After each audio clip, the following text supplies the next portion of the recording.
এর বাড়ির পেছনে যে মানকচু বাগান আছে না, ওখান থেকে কিছু চারা লাগবে। ও, এই ব্যাপার। তোর যত ইচ্ছে তুই নিয়ে যা, সমস্যা নেই। আচ্ছা মামি, তুমি এক কাজ করো, একটা ভ্যানের খোঁজ করো।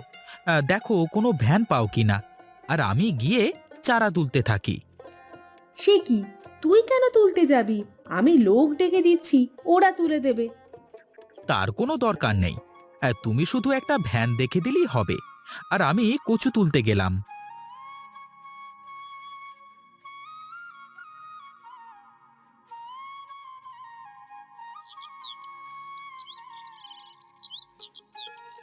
ব্যাস, হয়ে গেছে।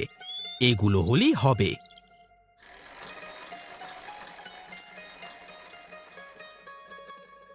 নিতাই, এই দেখ, এর নাম রহিম। চিনেছিস একে?